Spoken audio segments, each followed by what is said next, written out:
Captain Picard. Priority 1 message from Starfleet coming in on secured channel. My Readier Room.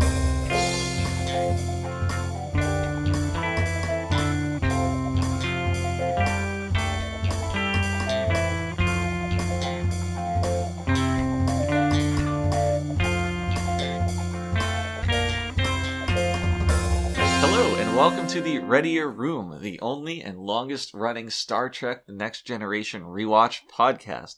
Every week, we are bringing you stories from behind the scenes, on the set, making the magic, everything you could ever want to hear about your favorite spacefaring, exploration-focused science fiction television show from the 80s. My name is Mitchell Mells, Chief Consultant of Services, and with me is my partner, Brandon Hobbs, Head of Resources Management. Brandon, how are we doing today? Mitch, doing well. Glad to be here. I feel like I haven't talked to you in a month. Yeah, it always feels that way, and it always feels too soon when we reconvene. It does, yeah. And I almost wish we weren't doing this, but here we are. Right. Well, I mean, I'm not going to cancel the Patreon. Not until... No. Absolutely not. Not until that well runs dry.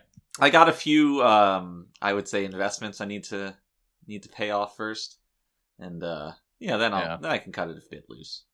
Right. And then we'll probably stop around season 5 or so. Wouldn't be just kind of give up. Wouldn't be the first time. It would not be the first time, and it won't be the last. Where we give up on a project entirely. Hell yeah. That's just how we roll. Yes, much like the Kaiser, that is how we roll. Your favorite. That is my favorite. I think that I'm gonna go off a bit here. If you'll forgive me. I'll try. I think that dinner rolls, are a little unfairly maligned. Well, I don't think they're maligned so much as once you start eating them by themselves, raw with no toppings or. Well, that's what I mean. Like that starts to be a little bit silly. That's the malignment going on. The idea that these dinner rolls aren't just tasty treats unto themselves. Do you know what a popover is? I believe that's a state that nobody really visits, and planes pop over. No, not the popover state. The popover like as a food. Is it that fried chicken restaurant? No. That's Popeyes. Oh, okay. Then you must be talking about the Sailor Man. Not Pop Over the Sailor Man. This is getting too confusing. No, it's like this. It's like this bread. You sold me already. It's really good. It might be a New England thing. Oh, that's the only place I've ever seen it. I'm gonna Google popover. Yeah, look at it live on the Readier Room. A popover is a light roll made from an egg batter similar to that of Yorkshire pudding, typically baked in muffin tins or dedicated popover pans, which have straight-walled sides rather than angled. Popovers may be served either as sweet, topped with fruit and whipped cream, or butter and jam for breakfast, or with afternoon tea, or with meats at luncheon. So you can eat them at any time. I don't know why they had to specify this, but... but yeah, you got the egg batter, and now those are good bread products that you can just stuff into your mouth. Well, here's the thing: without anything on them. Not a big fan of egg batter. What? I don't like eggy tastes. I don't like eggs. They come out tasting like egg. I don't know. People told me the same thing about buttermilk, and Are there eggs in buttermilk? Well, I mean, it tastes like butter and milk. Oh. Well, yeah. Right, but people say, it doesn't taste like butter and milk. But it does, and you're saying, this doesn't taste like egg, and I am willing to stake that I don't know if I've ever sat down and drank a cup of buttermilk, but is it stronger than Japanese milk? Well, I mean, it can bench press more, but what I meant was not the milk itself, but when you used it in... like cooking things, like a buttermilk pancake or what have you. Yeah, those are good. No, it's gross. And this is nuts. No, it's buttermilk. Why wouldn't? Why? So you take umbrage with the butter. And no, it's specifically buttermilk that I dislike. Like the combination of those two things being so pronounced in the end results taste. Okay. So but you would use butter and milk with pancakes anyways. yeah, but buttermilk, you know this. Don't play coy. You know buttermilk is No, its I own don't. thing. I genuinely don't know what it tastes like, independent of it being included in certain breakfast recipes or whatever. It's icky. It's gross. I don't like All it. right, I'll tell you what, Mitch. I'll tell you what, Mitch. I'm gonna go down to the store tomorrow. Uh-huh. And I'm gonna buy a carton of buttermilk, and I'm gonna drink it, and I'll tell you what I think. Is this supposed to spite me? Do you think you're getting back at me? No, it's not that I'm getting back at you. It's that I want to have an informed opinion before I start arguing with you about it. Maybe it is gross. I don't know. Okay, well, conduct 2 experiments. Drink it straight, and then make pancakes with And then it. put it in a pancake. Right. Yeah, okay. Yeah. Okay. Yeah, sure. Not the whole Yeah, I can carton, do that. mind you, just the liquid. But Right. I doubt Right. Thank you. Yes. Oh, I would have made that mistake. I doubt you'll like it very much, being the, All right, well, we'll the see. reasonable individual that you are. We'll reconvene about this issue eventually. The whole point of this discussion is that I don't think I would like popovers very much because of their egg batter. I think you'd like them. They're really good. Okay, well, I think you would like just eating a fucking Kaiser roll straight. I'm sure I would. Then why do you have to talk down on it? I'm sure I wouldn't. Let me put it this way. I'm sure I wouldn't hate it. Have you never had the experience of somebody leaving a plate of 2 naked Kaiser rolls outside of your door? As if it were an offering to an unruly demon. Exactly. Have you never had this experience? Mitchell! Kaiser rolls. rolls are ready. Ready being a strange term to use for something that was not at all prepared. Well, they were readier. This is true. The Kaiser roll is the official roll of the Readier Room. That's right.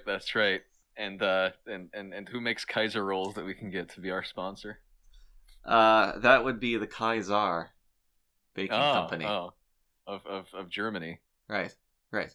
They're Yeah, of course. they're looking to branch out. I know they're sponsoring a few esports teams, and only makes sense for them to get into the podcasting game too with their sponsorships. Right. Especially Trek podcasting. I mean, there's nothing more popular. Yeah, and the demo of people who would listen to a Trek podcast, and demo of people who would buy a Kaiser roll, very, very overlapping. Yeah, I think so too. Yeah. So I learned in my marketing class, taking marketing classes at night. Back in the 60s. Yeah, the term demo does not mean demonstration.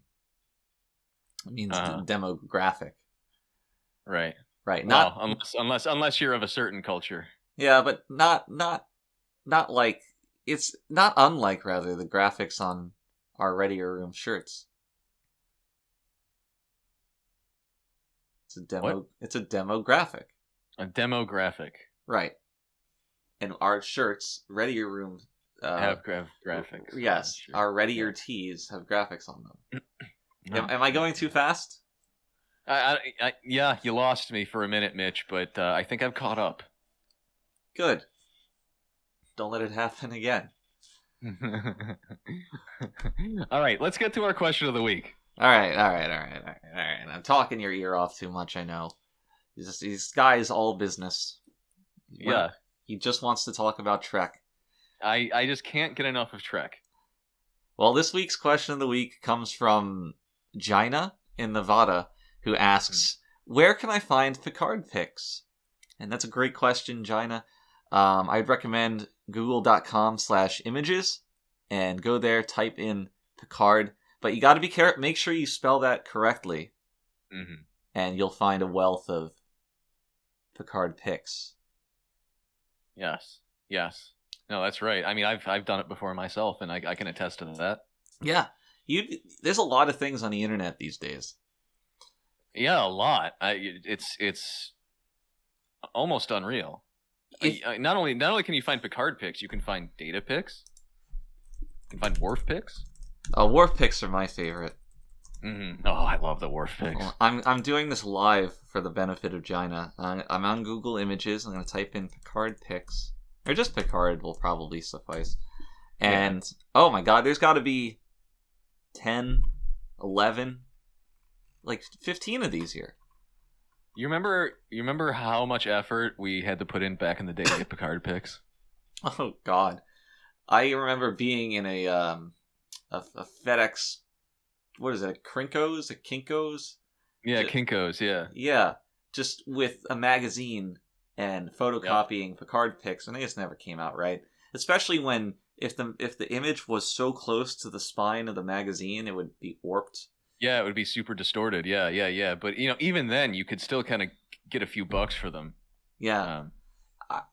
I had a side gig, as kids would say today, standing outside the studio, selling Picard pics. It helped that we were so. Obviously, so close to the action that you could kind of sneak a few pictures of your own too.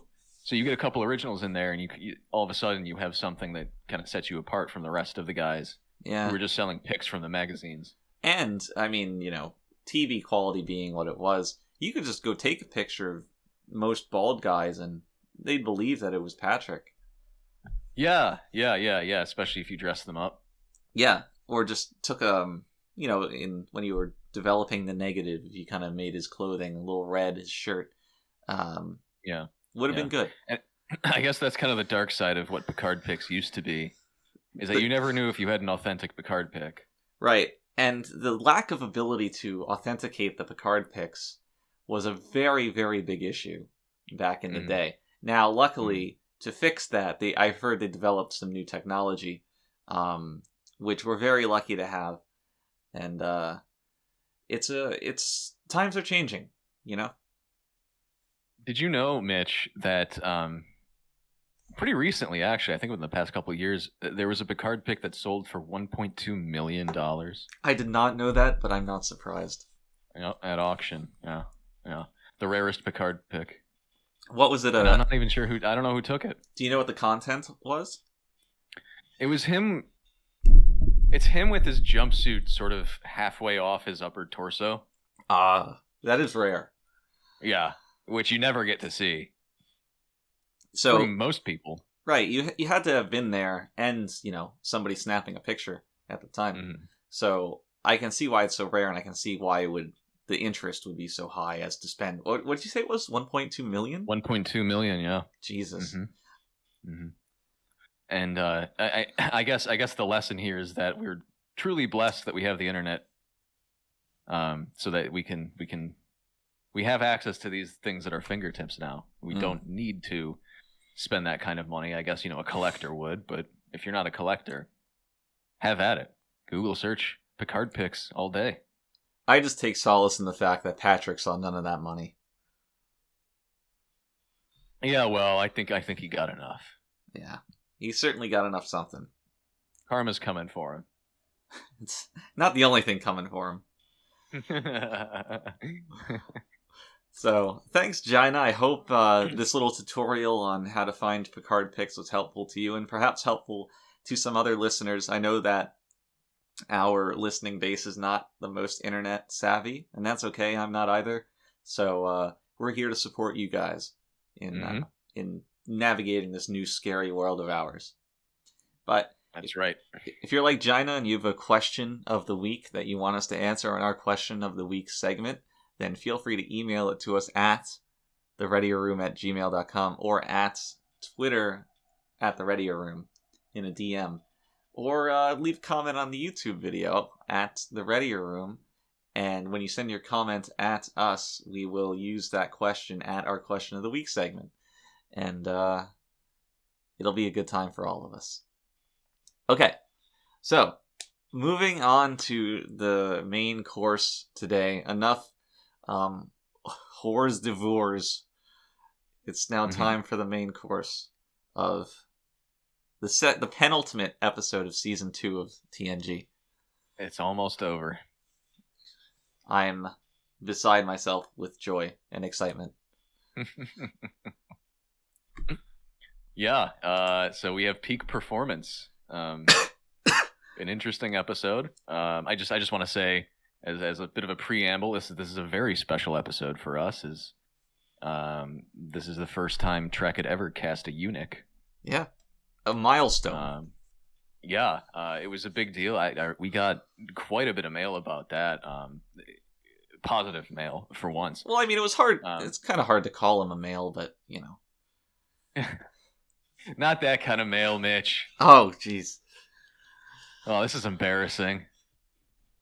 But my notes are all over the place. But yeah. So yeah, we got a fair amount of positive response from this. But what the ensigns don't know is that it took. Obviously, I'm talking about the alien this episode. What kind of alien is he? Oh my god, I had this written down and I did not write it down. I don't know what it's it like is. It's like a Chlorian? Yeah, something like that. But the guy with the weird gills on his cheeks. The melting face man. Yeah, what the ensigns don't know is that the casting process actually it kind of came down to the wire, didn't it? Because we had to do a bit of an inspection just to make sure, because we wanted a eunuch. Right, and we didn't want anybody stealing that thunder just to get a job. Right. And let me tell you, there were quite a few people who tried, and it took a long time for them to find a proper one. And I'm over the moon with how well this came out. I'll say that of my time on TNG, eunuch inspection day was among the most fun. It was certainly fun. I can't deny that. Maybe fun for us, less fun for the casting crew, but we have some special memories for sure, I think. Indeed. This episode is, I think, and I can't shake the feeling that I'm going to like it once again, like it more than you did upon rewatch. I think it's got some solid ideas, maybe a little bit silly here and there, but it's fun and it has some nice character moments. What do you think? I quite liked this episode. I don't think that it fully lived up to the potential the premise had, but overall it was a lot of fun. Mm-hmm. And I enjoy it more than most episodes from this era of Trek. Wow, we might actually agree this time. Amazing. That's interesting. Yeah, the very premise of Picard and Riker engage in a battle exercise while having a little bit of ego about it is a lot of fun. It is really fun. I mean, the chance to see these two characters who are usually, very much aligned in their goals. The chance to see them kind of butt heads with each other a little bit, just playfully even, is really cool. I agree, and I wish the episode had fully committed to a more playful tone, as in things don't turn dire in the last 10 minutes, and it's just... Yeah, I think I agree with you there. The introduction of the Ferengi, who are we've already established them as being ridiculous in the past 2 seasons so far, and kind of just not worth anyone's time, really. Yeah, I liked their depiction here better than before, but... Yeah, I suppose so. I wouldn't call them necessary or worthwhile. Definitely not necessary to this episode. It could have easily been just a straightforward, combat simulation sort of show, and it would have been perfectly fine. And it's not just Riker and Picard. They each draft the team, I guess, and it's all the main bridge crew involved in this. Even Pulaski has a somewhat heavy presence, almost confoundingly. Very confoundingly, but thankfully, because this is probably the last real time we see her, right? Yeah. I guess we see her in the next episode, but it is what it is, that episode. But I'm really gonna miss her. Same. It was. I'm shocked by how much I've like she's grown on me having rewatched this season. I quite like Dr. Crusher, which to me is the true sign of Pulaski as a character really working, where it's like, Right. okay, I'm going to get this character I like back, and I'm still mourning the loss of this character. Yeah, that's the thing. It's like, yes, it's exciting that we get to see Crusher again. But yeah, losing Pulaski is kind of a tough one. Just because of the way her character interacts with and I don't think this was used to the extent that it could have been. I mean, it obviously wasn't, but the way that her character interacts with pretty much all the rest of the crew, she's a lot more willing to kind of incite a little bit of conflict. Yeah, she's got unique dynamics with just about everyone. Whereas everybody else has interchangeable relationships. Yeah, definitely. She there's a little bit of development. I don't know if it's development, but it's the end result of development with her in this episode, where she's completely in Data's corner in the proceedings. Oh yeah. You're right. That is a little bit of well, like you said, it's the end result of development. You don't really see that organically happen. No, just one day the switch in her mind flips and she accepts Data. But that is cute. I didn't notice that because I totally forgot about that because it was such a throwaway thing. Her hatred for Data, and that really could have been a very fun overarching theme for her character throughout this season. Is that just here and there she has a few scenes with Data. But no, it was all relegated to either she hates Data or now she loves Data. If she had stuck around for multiple seasons, there's a lot of potential because she kind of only has 1 or 2 episodes at most where her dynamic with each other member of the bridge crew flourishes. Yeah. She has 1 scene where her and Worf kind of bond. She has 1 episode where she's really skeptical of Data. She's got 1 episode where she's really pushing back against Picard. And all of those have a lot of potential that could have been further explored. And I get why they didn't push any individual one so hard in just this season. But you really feel the absence of these various not plot lines, but relationship dynamics. Yeah, no, I totally agree. It's going to be, I don't know, it's a really hard loss for me, and it's a shame that we couldn't keep, because they're not interchangeable, Pulaski and Crusher. No, we could in a perfect world we could have kept both of them, but of course we can't have Gates going back and forth with that makeup. It'd be cost too much, too time intensive, way too much time. So. I guess it is what it is, and at least Crusher's good. At least I still like Crusher, so that's fine.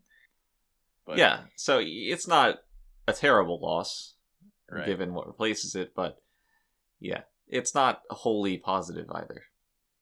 But anyway, what were we talking about here? We were just talking about went on this Pulaski this Pulaski voyage rant. Yeah. We were talking about just the conceit of the episode. This Picard Riker face-off, which, by the way, right. Yeah, by the way, the inspiration for this was an actual dick measuring contest that Patrick and Frakes got into on set. We just kind of thought, what if we adapted this for the screen? Right. Not in public, mind you. They kind of did it in private, but we heard quite a bit about it from Frakes later. Well, from what I heard, that both that contest and the episode kind of ended in the same way. Yep. Which explains... Stalemate. Well, it explains the introduction of the Ferengi, I guess. I suppose so. I suppose it does, Mitch. But it was a cool premise. And I think there needs to be more stories that are safe yet adversarial in nature. Yeah, and that's the thing about, this is a very character heavy episode, even if nothing really truly happens to change these characters, I suppose. Maybe they could have taken it a little bit further, but these are nice kind of respites from the diplomacy or meeting a godlike alien entity sort of episodes, and kind of grounds you more in the world and makes you care about these characters a lot more. And it's really fun to watch them sort of just to watch them. I mean, like they're interacting. It's really fun to watch them. It's fun. It's fun to watch them interact with each other, because they often only do that in service of a plot. Yes, and I think that a lot of the other respites that are in the show are way too innocuous in the plot. So it's like, oh, Troy's mother is on the ship, and that's it. Or Worf's kid feels sad, or Data gets a cat. Whatever. There's never any real conflict in these. Whereas this, it's all safe and it's all character moments, but there is a feeling of conflict and a point to the proceedings. Yeah, I mean, we get to see these characters be vulnerable amongst their peers, And all of this just cool. Makes it easier to get invested in. Yeah, totally. I would say that this is the most fun episode produced so far. Yeah, maybe. It's hard for me to say just off the top of my head, because the past 2 seasons have been a blur that I don't want to remember. But you might be right about that. If not the most fun, it's at least like the top 3 for sure. That's a compelling podcast list episode, whatever. Top 3 most fun. Top 3 most fun episodes of Star Trek: The Next Generation seasons 1 and 2 minus the last episode of season 2. Well, we already know the last episode isn't fun, so we don't need to do that. So as usual, let's go through this chronologically. Oh my god. I want to take a moment to plug our new t-shirt on what was it? Teespring? Teespring. Yeah, it's on Teespring. Yes, it's let's go through this chronologically, and below that is a graphic of a clock where the face of it is Worf looking slightly confused. Yeah. Oh wow! Just a beautiful design by our fan Dennis. Thank you so much for your contribution. It's amazing to have these fans who want to contribute to our community. Right. Dennis, of course, going by the license that's written in our podcast description every week. Dennis donated this design to us and the rights to it, so it's all okay. It's all okay. But yeah, check that out on Teespring / the Readier Room, capital T, capital R, capital R. Yeah, it's a good design. But let's go through the episode chronologically, which let's do it. For those not in the know, that means in the order the events happen. Yes. Yeah. Oh yeah. Yeah. We should probably specify. Yeah. Right. It means we're going to talk about the episode in the way that the episode happened. Right. On TV. So. Or on Netflix. Or on Netflix, yes, or on Netflix, of course. We don't always stop to talk about the commercials, so it might not always be like it is on TV. But sometimes. Right, sometimes. I actually had a dream the other night where I was watching side by side the Netflix version and the older DVD release with the different special effects. Did you wake up screaming? No, but now I'm very interested in going back to the even older versions of this show and looking at the wonderful special effects we had. Oh yes.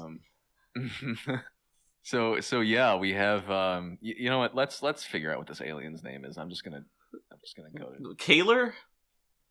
No. Well, his name is Kohlrami. That's his name, right? Okay. Or is that the alien name? Yeah, no, his name is Kohlrami, and the alien name is Zach Dorn. Oh, he's got a full name. Zach Dorn? No. That's the name of the species. It's Zach Dorn. Zach Dorn. And the name of the guy is Sirna Kohlrami. Kohlrami the Zach Dorn. Kohlrami the Zach Dorn, yes. That's right. Yeah, so we have him on the Enterprise in order to conduct the Enterprise D? The Enterprise D. Okay. Yes, let's be specific, the Enterprise D. We have him on the Enterprise D to conduct a battle simulation. Which is already cool. I'm happy with this setup. I like this grand strategist coming. The idea that, for whatever reason, again, race realism, that this alien species is the most cunning and strategic. Right. And as a character, it's fun because you see him, and you see how obviously arrogant he is, and you just know he's going to get knocked down a peg this episode. Let me ask you about that. How do you feel about the portrayal of that character as, I don't know, flatly arrogant and deserving of having a peg knock down a peg? How do you feel about that? That's a good question, because you would think, I mean, now that you're making me think about it a little bit, you would think that a race that advanced and that genetically smart wouldn't put so much stock in being smart and wouldn't be offended by being beaten in something. You know what I mean? Yeah, It's like for them, it's just like an average thing. They'd be more like Vulcans, kind of more cold. Exactly. Yes. Yeah. They'd be like, oh well, that's interesting. I don't, how did that happen? Not like because people, human beings who have that sort of arrogance, they've developed it because they have this set of experiences that they think distinguishes them from someone else. Yeah, and whereas this species obviously wouldn't have that to that degree. Also, emotion in general can be the enemy of strategy in a lot of ways. Yeah, sure. Yeah, that's a good point. But there's that point, which wasn't even the way I was going to come at it. But I completely agree with that take on things. But in my mind, they write this into the episode. Troy is doing damage control and says, part of their ability to be such good strategists is their ability to have confidence in themselves and in their decisions and not second guess things, which is like, okay, that's hand waving, some arrogance, whatever. But to me, if that's something so innately a part of that culture, then it's something that everybody on the ship would be willing to accommodate by the nature of Federation culture being so accepting. Yeah, of these sort of innate differences. Yeah, because I mean, people put up with Worf. Just his general I do agree Worfness. with that. His Worfness, yeah.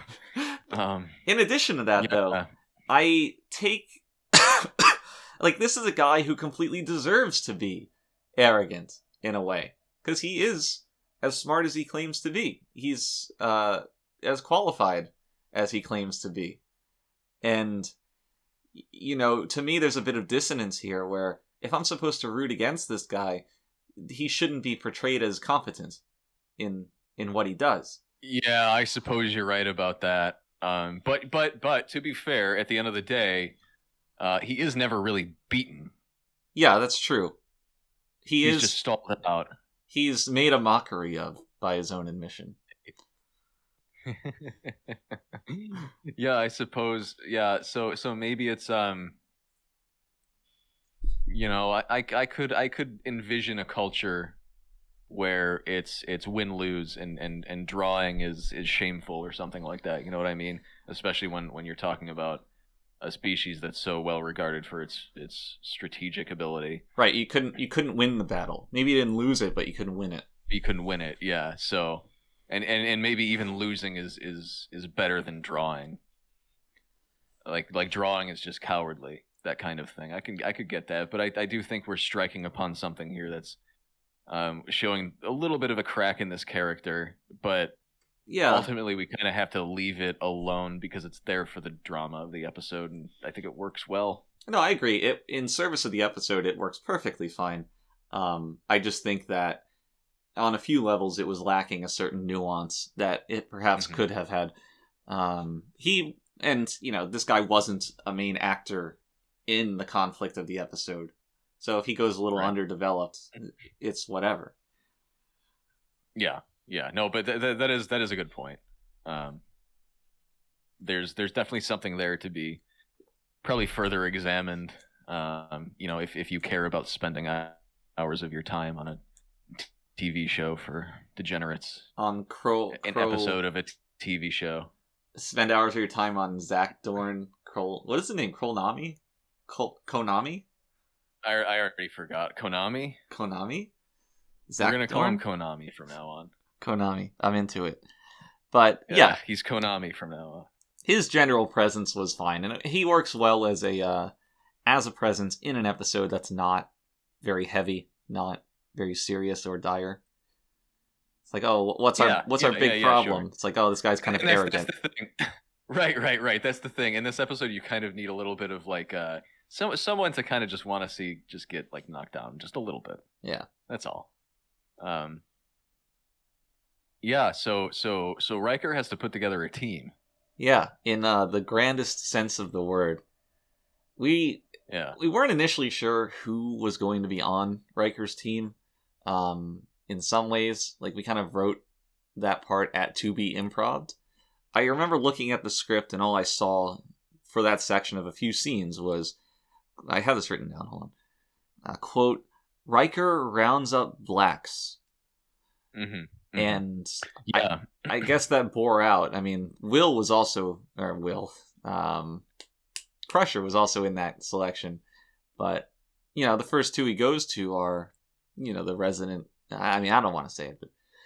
Right. Yeah. Right.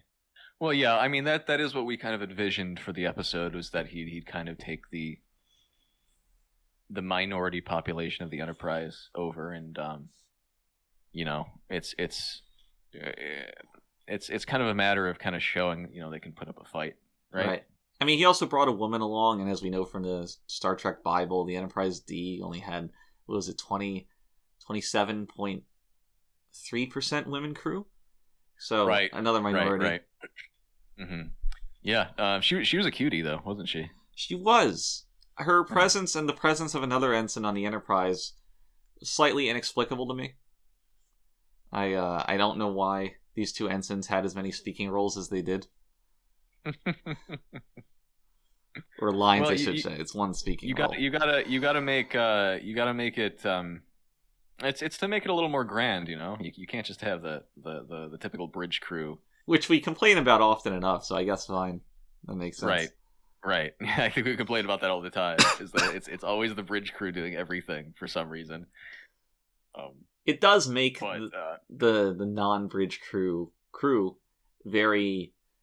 They stand out a lot when. Yeah, and like just as a whole, even it's like, oh, there's people on the ship who actually do things that aren't Riker and Geordi or whatever. It's amazing because in actuality, the Enterprise has thousands of people on it and on its crew. Yeah, it's absolutely immense, and most of the stories involve the same 6 people somehow. So, imagine all the other stories. Imagine how many seasons we could fill with the stories of the other 1,000 people on the ship. Yeah, whatever goes on the lower decks. Yeah. Oh, that's a good name for a show. Star Trek: The Lower Decks. Let's save it for a T-shirt. All right. Yeah. That'll be our next T-shirt. Star Trek: The Lower Decks. Oh, that's a good one. Wow, I can't believe no one's ever thought of this. It'll be like lower decks in text, across the chest, and then below that an arrow pointing downward. Oh yes, that's perfect. I love that. So at some point here, it's Pulaski, right, who convinces Data to play a game against Konami. Well, first, Riker challenges him. Riker challenges him. Presumably for the ego of it. I'm not quite sure how this happens. I think it's just for the experience. Right. I think he's just like, it's going to be an experience, right? And he takes Geordi down the hall, and here's a little something before we get to the actual fight, the actual finger waggling stratagema game. We mentioned last episode the set designers were starting to get a little bit rebellious, right, with their work. Like with that little research room that was redressed from oh god, what was it, the trial room, remember? Yes. Measure of a Man. Yeah. And so yeah, we see a pretty shining example here of exactly that, where we see two very conspicuously placed lobby chairs in the hallway leading up to 10 forward. In the hallway. Just in the hallway, just in the middle of the hallway. And wow, it's I'm not sure if it's genius or what were they thinking? I think they were thinking, because I remember discussions happening at the time.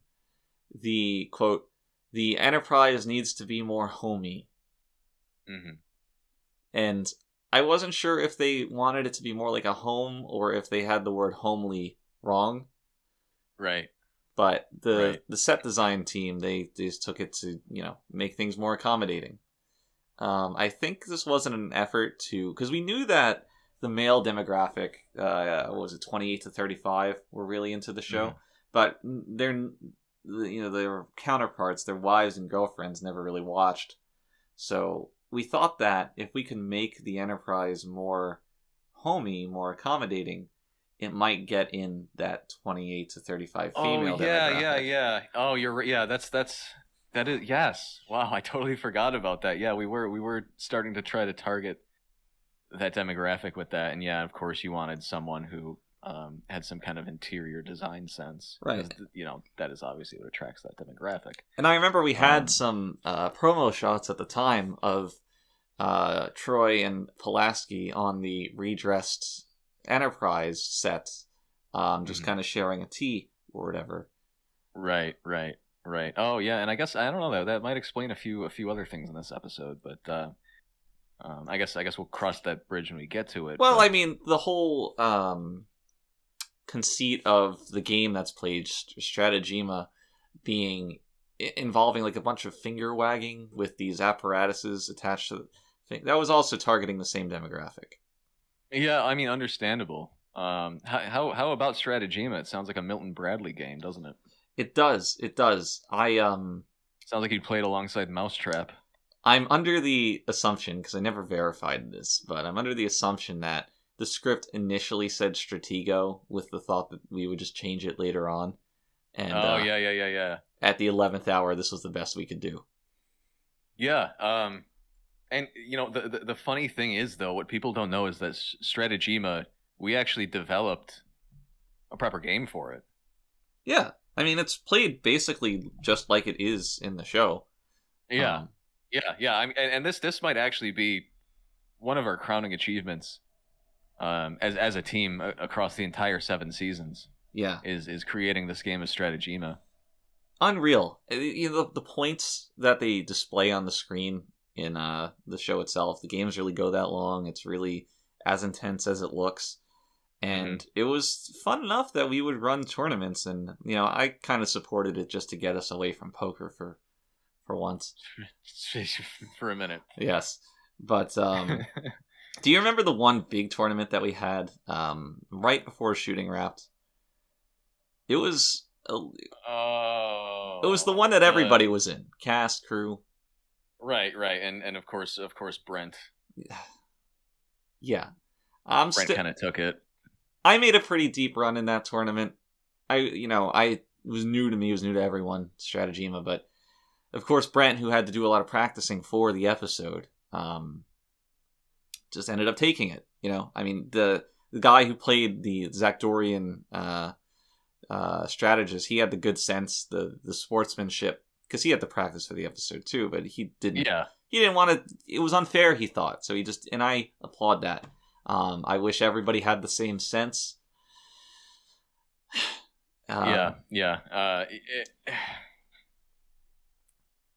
this is something that I have very, very deep feelings about.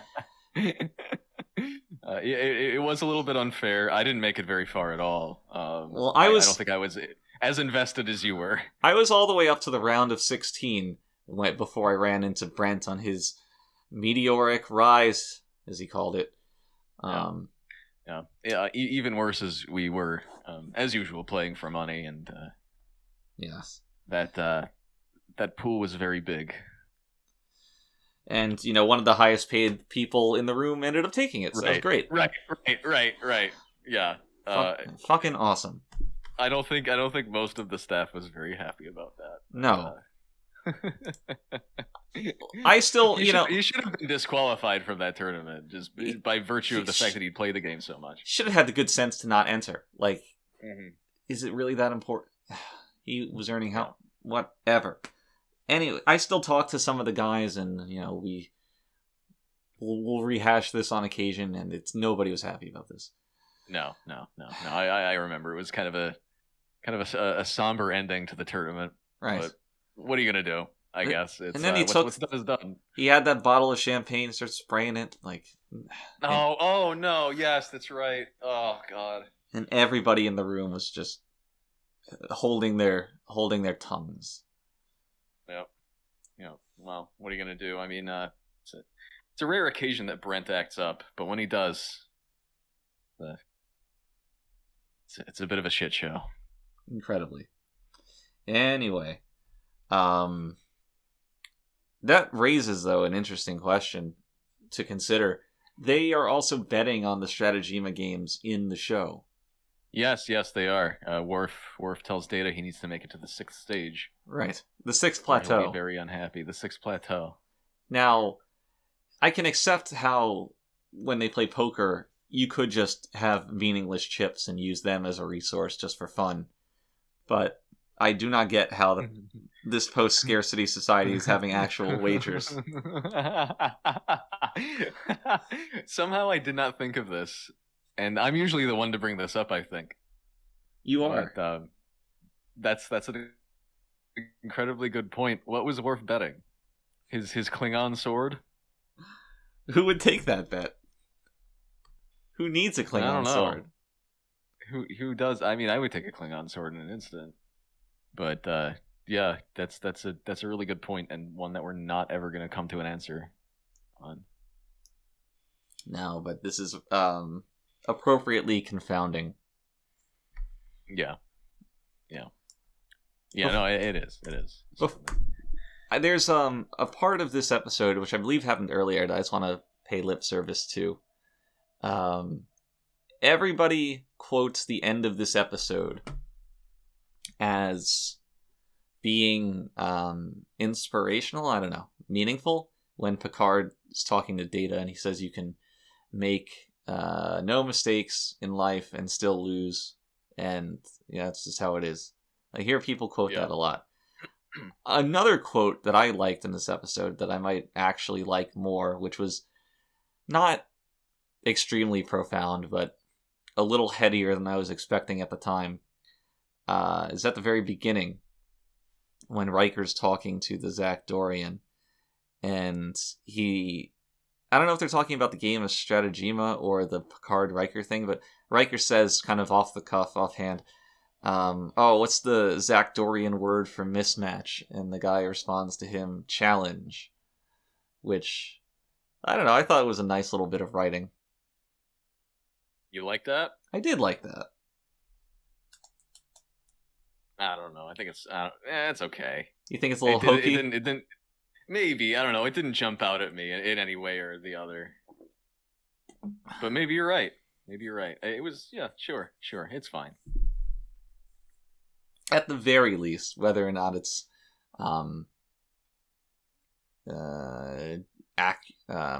accurate. No, I cannot talk today.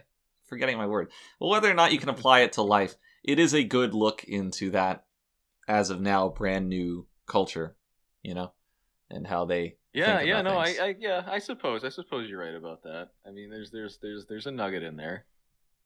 We do like nuggets. So we're meant to believe that Konami, the Zakdorians, that's what they're called, right? The Zakdorians. They speak English. Yes, that's What's the Zakdorian word for mismatch? challenge. Just a very slightly different version of English is what they speak. What's Sure. the Zakdorian word for challenge? Mismatch.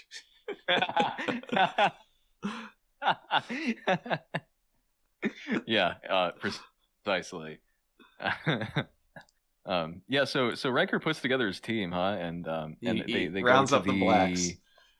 He rounds up the blacks. He rounds up Wesley, his little boy toy, and they go to what's the name of the ship?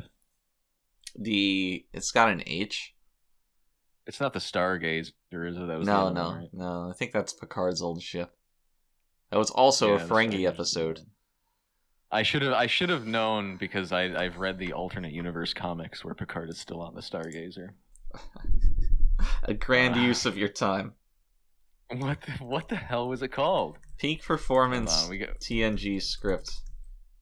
1 second. I'm gonna look. I'm looking. The Hathaway. Hathaway. The Hathaway. Right. Of Hathaway. course, a reference to Anne. Right. Yeah, they're on the Hathaway, which looks suspiciously like the Battle Bridge. Right, which in turn looks suspiciously like the Stargazer. Which in turn looks suspiciously like the Enterprise, the original Enterprise set in the old movies. And yeah, it's all trashed and there's just wires lying around for some reason. They really have failed to maintain the ship for reasons unknown. Maybe because they knew they wanted to do this in like 10 years. Yeah, I don't know. It's was that ship just left stranded in space all that time? In the middle of nowhere? I don't know. It couldn't have been. Could it? Why would they organize a mock battle with a ship that's just been floating in space? Well, I mean, I guess that does provide more challenge, but more mismatch, if you will. Indeed. And I will. Yeah, it's a question, all right. I'm not quite sure, but whatever. I'll overlook it. I'll be charitable. For once in my godforsaken life. Yeah. Well, yeah. I guess we'll just ignore it because it provides a little bit of drama, which is nice. It gives more of the team something to do. Yeah, sure. Which is I good. like the bit where was it Worf who pulls the wires down from the ceiling and just hands them to that ensign? Yeah, where can I find the wiring? Anywhere. So we're gonna have to grapple with this the Wesley going back to the Enterprise to cheat scene, and I don't know. This seems to be crossing a line to me. Oh, well, what about it? Is it the fact that Wesley's cheating, or is it the fact that we encountered the most passive-aggressive character in the galaxy at this point? Well, there's that, yes, but there's a little bit more to it where it's like I find it almost unbelievable that a crewman of the Hathaway would be allowed to beam aboard the Enterprise only several hours before the simulation starts. It's incredibly suspicious. Yeah, I can buy the fact that Picard defers to the judgment of the Zakdorian Konami, and B, that this guy would look at Wesley as just, a kid along for the ride. Yeah. But yeah, there's something there. There's something about it that does not sit right with me. The resolution of it with Riker doesn't quite work for me, where Riker says, Wesley, you cheated, and Wesley says, you said to improvise, and that's enough. Right, yeah, because it's like, in a battle situation, would you improvise by boarding the enemy ship and stealing your science project? I mean, maybe you would.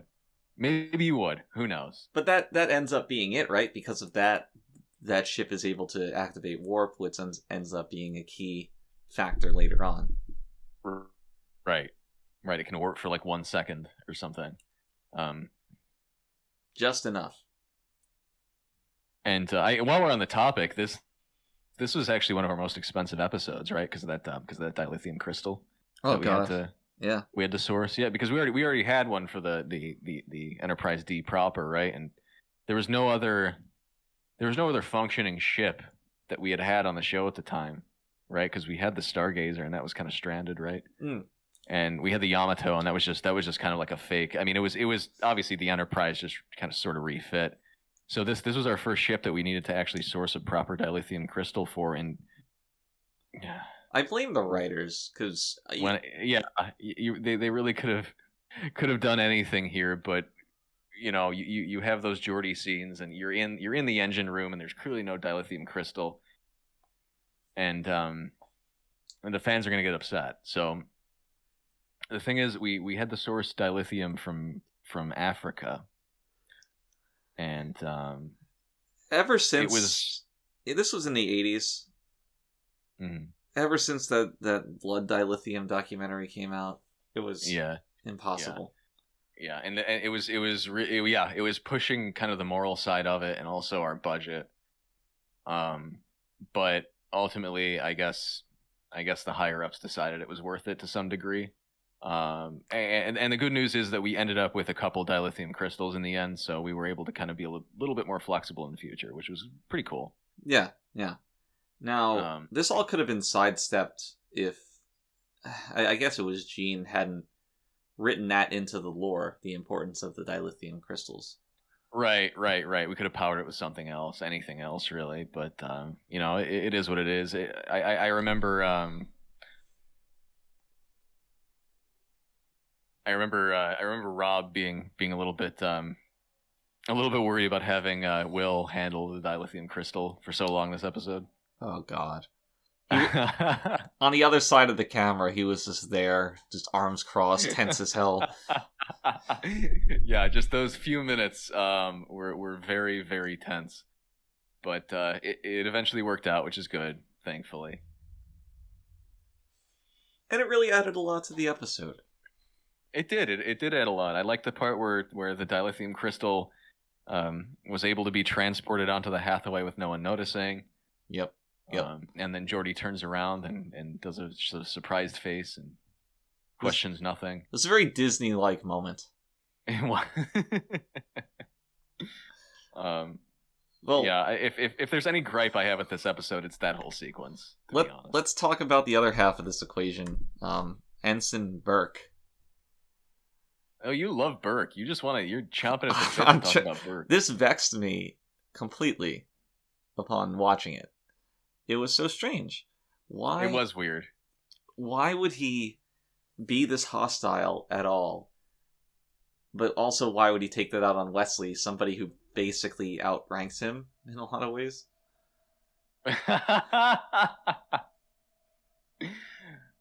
Yeah, maybe a little bit, huh? It's like, oh, I'm just gonna be a dick to, the golden boy of the bridge. Well, no, so Burke wasn't an ensign; he was a lieutenant. So he was above Wesley. Oh, I thought he was an ensign. Well, that makes, I guess that okay. He outranks him, but clearly everybody likes the kid. Why be a dick to him? Right. No, it was a little bit weird. Maybe he's a little bit jealous. I suppose, but it really shines a light on how little everybody in the show ever disagrees with each other. That this is yeah, right. This is the greatest character conflict ever seen. It does stand out a lot, and it's very jarring. And it's purely in service of him not noticing that Wesley is taking a dilithium crystal from his little compartment, which is even more frustrating. It played out like a children's movie where, this guy would be like, "Come on, kid, get on with it," and he's got his back turned, and then Wesley turns around and karate chops him, and then he gets knocked out. Yeah. That is what it was entirely, and it was just such a convenient set of events that it's not a satisfying way for Riker to potentially win at all. No. And so whatever, it is what it is. I think we've said our piece on this, but right after this, there's a scene in Picard's Ready Room Yes. where Kolrami talks. He basically complains. Well, first of all, he looks into a tank with no fish, and then he complains about Riker being a Chad. Right. He says, I read his report. I don't think he's got the right stuff. I don't know what he says. It says something like that. Something is equally unsubstantial. And Picard shoos him out, and then I think they just both leave the room without getting anywhere. Yeah, pretty much. It kind of does raise the question of why we needed to have this scene. Why we needed to have this dynamic at all? Why? Yeah. Why? There's no stakes to it. No. And just at the end, so this guy can eat crow. Right. Eat crow. Because there was never any. Yeah.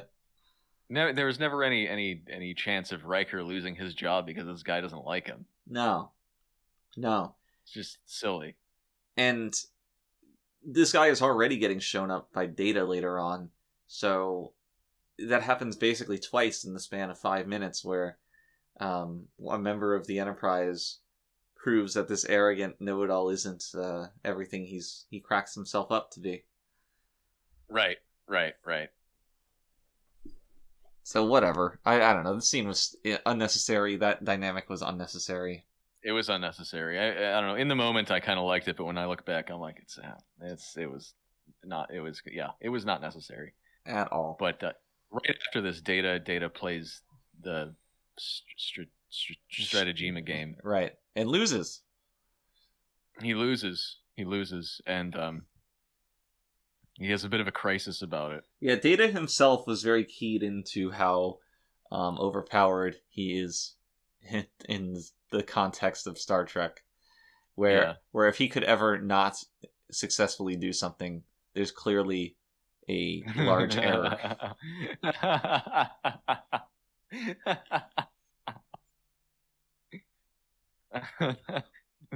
There's something there, and I'm not sure what it is. I don't know either, but in the context of the show, somebody beating a machine at a strategy game should not be regarded as an impossibility. Right. And Data's almost arrogant about it. Right. Which, like, how could I lose? I mean, they try to play up his humanity in his self-doubt. But ultimately, it does come down to a certain kind of arrogance, no matter what. I mean, the idea that he couldn't possibly lose. Well, that's what I mean. If they had also gone with that angle of, Data is arrogance. He's arrogant. He's doubting himself. He's having all these parts of the human experience. Yeah, and you know what? That might have been even better if they kind of drilled down into that. Yeah. Because then that would be, just kind of another notch in Data's becoming human kind of thing, where he realizes that he has these expectations of himself, and he thinks he's better than certain people at these kinds of things, and turns out he's not. But that wouldn't have gelled with him matching the guy later on. If you take that angle, then Data has to not succeed, because it would undercut the whole point. Maybe. No, definitely. You think? Yeah. I mean, if you set this up, okay, Data has to accept that he has a distorted view of his capabilities relative to... Well, no. What I mean is that eventually he comes to terms with the fact that he was acting irrationally. Right, but then to have him go on and match this guy's abilities or whatever is a sign that he was acting rationally. Well, no, because he played the game in bad faith, according to Kolrami. Well, that's true. I don't know. I really think it could go either way, but that's an interesting moral question, though. What is your opinion on not playing Strategema to win? What is my opinion on that? Yeah, morally. Morally, I mean, I don't know. I think anyone would agree it's a perfectly viable strategy. You don't think it makes a mockery of the game?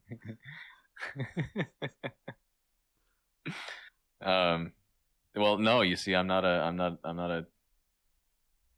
What's the name of the alien? Zach Dorian? I'm not a Zach Dorian, so I don't really think that way.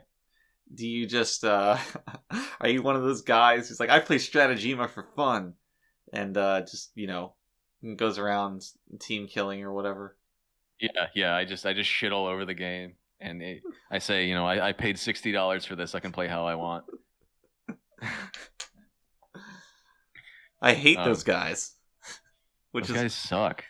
Well, you're one of them. Apparently, if you don't think that it's different when it's me. Oh, okay. It's your rationale is different. Your actions. No, it's just that I'm special, Mitch. You are special. Thank you very much. Yeah. So I guess next the battle starts up. No, because next Data gets visited by Troy. How much shit happens in this episode?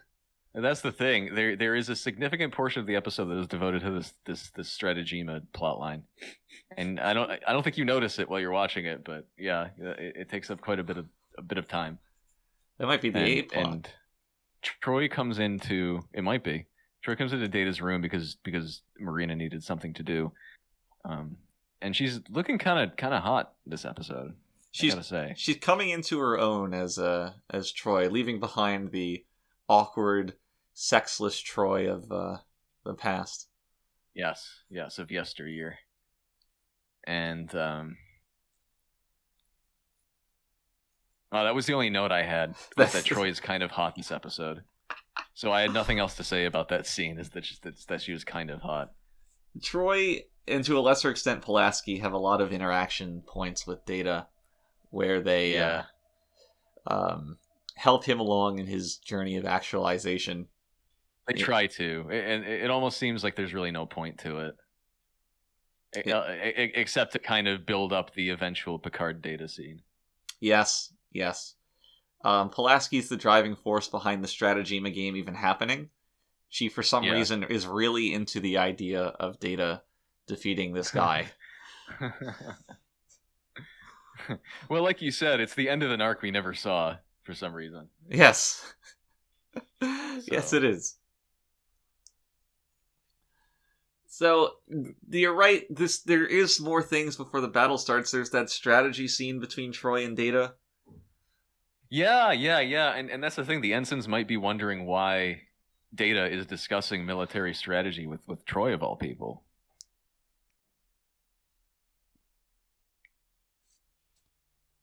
Yeah, so anyway, after that we get to the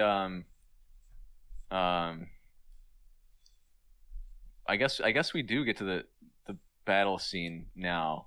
Fucking finally.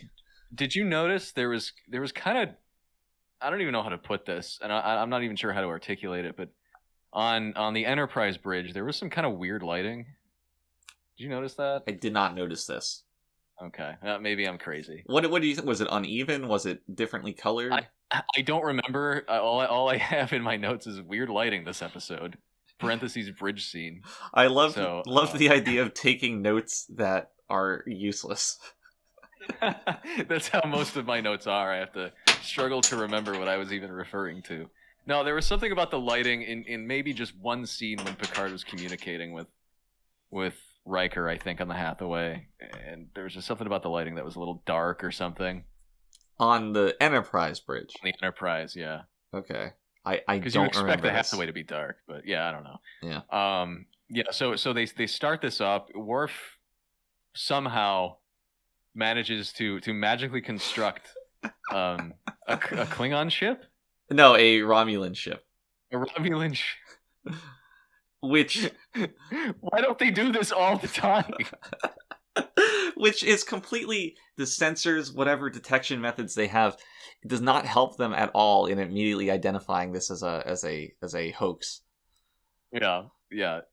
How does this happen? I was beside myself with this. It's an incredible amount of stupidity that is solely necessary to justify Worf. Yeah, just justify Worf being there at all. Kind of amazing. But they do eventually figure out it was a hoax, right? And yeah, nothing else. And that's the whole setup for the Ferengi to come in. Yes, I think that's a hoax too. Right, and then it turns out, oh, Ferengi are real, and it's not. And then we have the most contrived threat ever, perhaps, in Star Trek. Yeah, a lot of things you just need to accept as the viewer for this situation to be even remotely tense.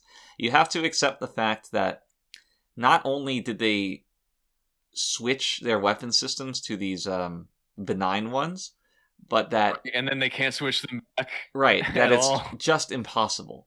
You have to accept that. You have to accept the fact that they can't just give the Ferengi the ship knowing that it is not valuable, because it isn't. And yeah, and they can't transport everyone. Right. How easy would it be for them to say, oh, okay, take the ship, let's just get our crew off of it, and, you can have it. Right. Maybe you can write a way around that if a character brings it up, but no one ever mentions it. There's no reason why the Federation should care about this ship. Right. And all of the tension of the situation rests on these predicated ideas that make no sense. Exactly. Yes, there's a million different ways this could have played out that would have made a lot more sense than trying to warp drive for 1 second after the Enterprise shoots at you, which may kill you. It may kill, 40 people? That's another contrivance. Like, oh, we don't know if the warp's gonna work. Like, oh, well, there's some tension. It's like, oh, man, I totally believe that they're in danger here. That the Enterprise might just blow up Wesley Crusher, Worf, and Riker. It's just ridiculous. Right. And Geordi. No, why did we like this episode so much? I don't know. Because starting to have second thoughts here. The 3 minutes where they are engaged in that mock battle are fun. They start out... Yeah, they are. They start out, and Picard's like, oh, let's do this maneuver, and Worf's like, they're doing this maneuver, or let's do this in response, and, that's fun. Yeah. And then yes, of course, the Ferengi show up. One line I took umbrage with was when they said, "You have 10 of your minutes," which for a show that is so deliberately vague about the way that alien species interact with each other, to say 10 of your minutes, it's really at odds with the challenge mismatch line, isn't it? You have 10 of your minutes. How does a Ferengi count a human minute? It's just bringing up questions that we don't want to know the answer to. Why give them 10 minutes in the first place if you're just ready for a violent altercation? I suppose that's true, too. It's it's like you're mugging somebody on the street. It's like, give me your money. You have 10 minutes to decide.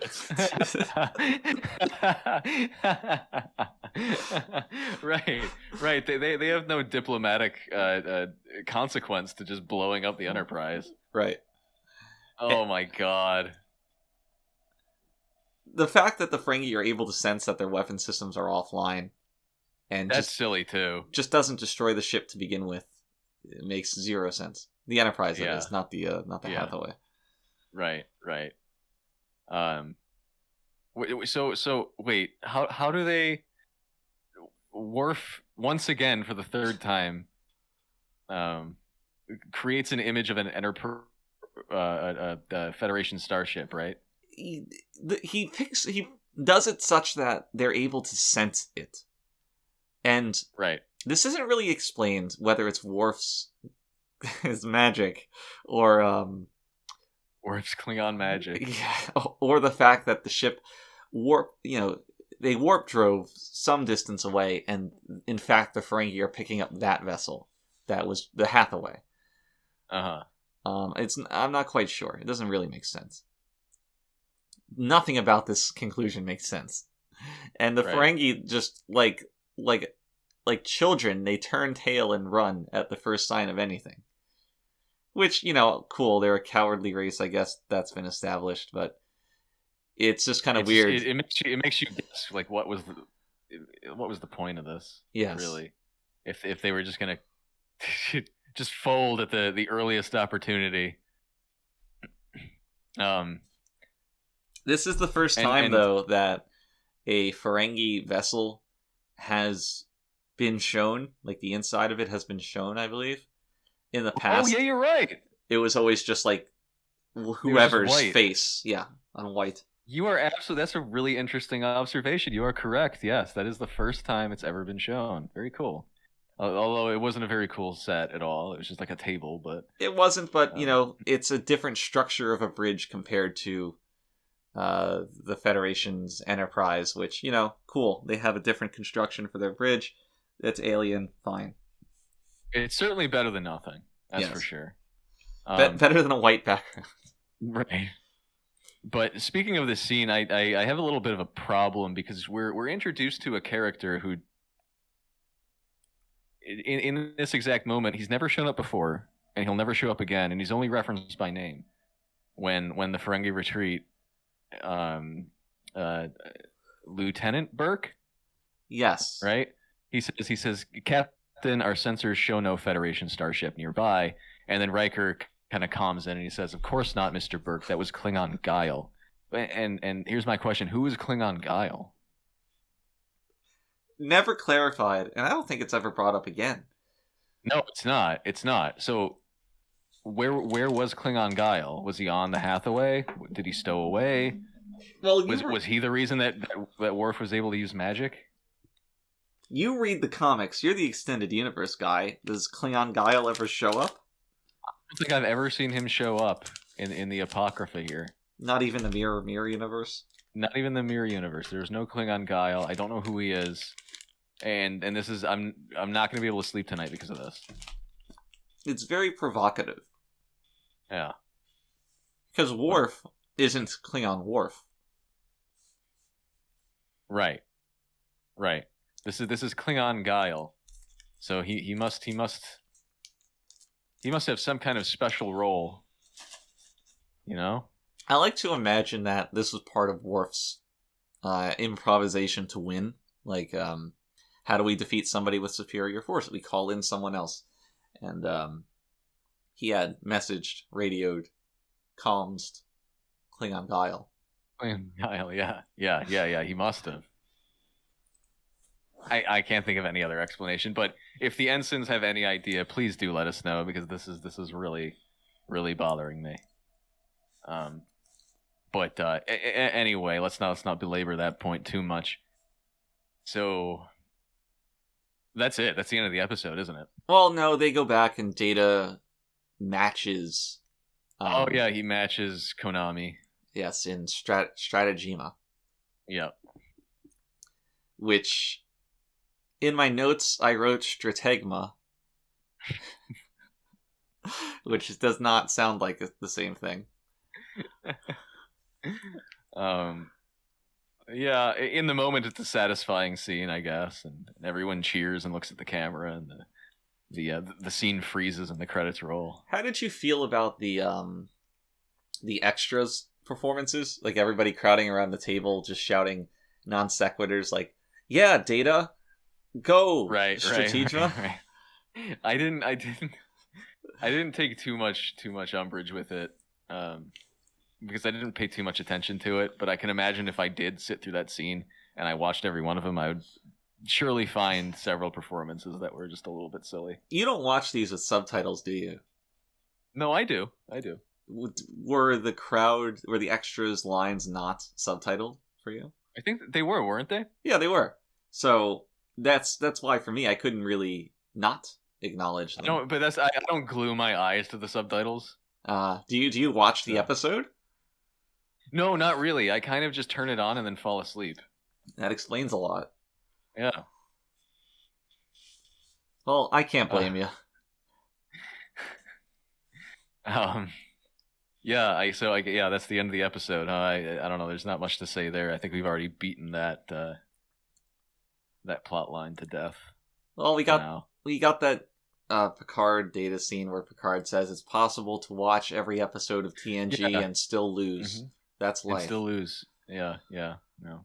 In fact, it's probable to watch every episode of TNG and lose. Yeah, there's a real causal relationship there. Yeah, absolutely, and we're on our way, aren't we? Indeed we are. So, final thoughts on this episode? I suppose I like it slightly less following our discussion of it. Yep. Which is unfortunate. I still am in love with the idea of what could have been if this had solely focused on the mock battle and a slight rivalry between Picard and Riker. That would have been a lot of fun. Now, what we got wasn't bad, but it does have problems. Yes, I 100% agree with you. After our conversation, I like it maybe just a little bit less, maybe a little bit more than a little bit less, but still fun, still enjoyable, still watchable, and I would probably watch it again. Yeah, not immediately and not 3 times in a row, but I would certainly watch it again in the future. Yeah, definitely agreed. You got any trivia for me? I do have some trivia, and I'm stuck between a couple, and I'm not sure what I want to ask you. We've come a long way from the days of not having trivia prepared. All right. So there's a point in this episode where the Ferengi are talking about the Hathaway's warp drive.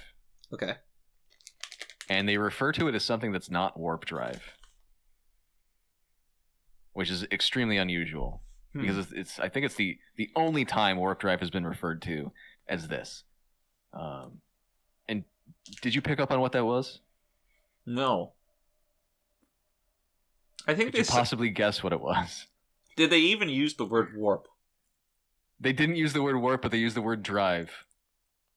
It wasn't like hyperdrive, was it? It wasn't hyperdrive.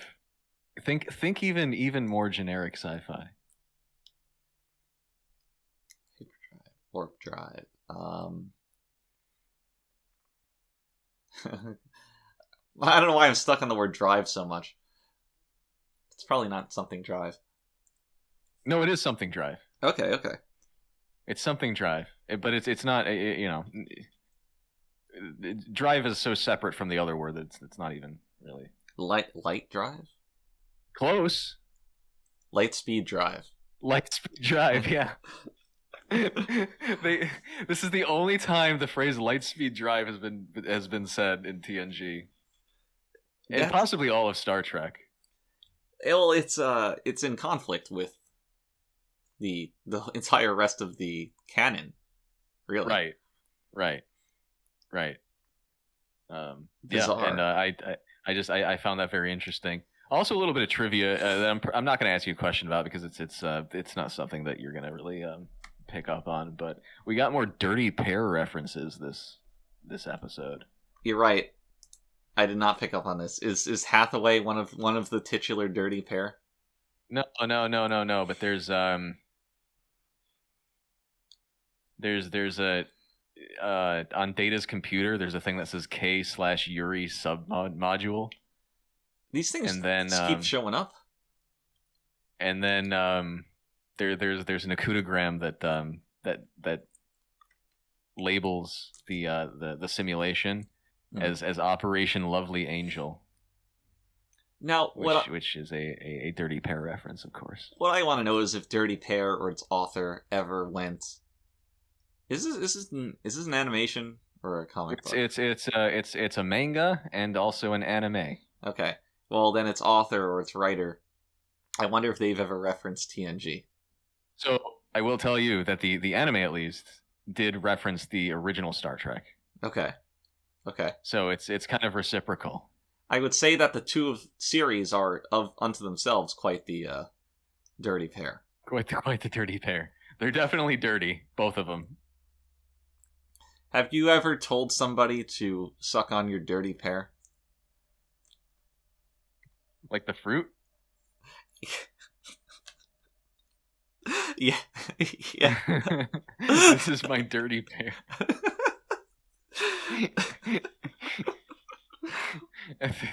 That's my body shape as a dirty pig. Oh, baby.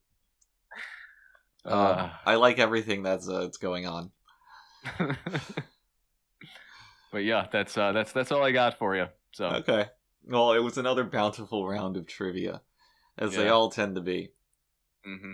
Well, with the trivia out of the way, that's going to wrap up another dirty episode of the Readier Room.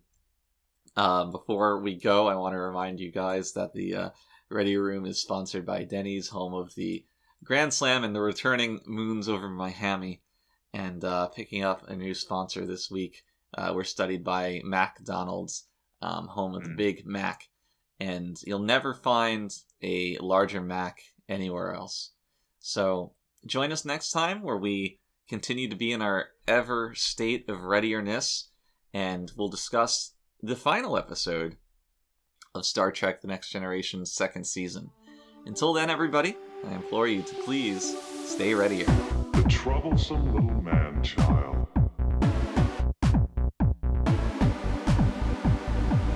Consider that in the history of many worlds, there have always been disposable creatures.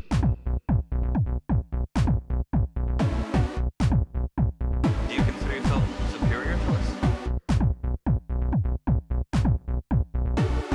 Should have told him to mind his own damn business.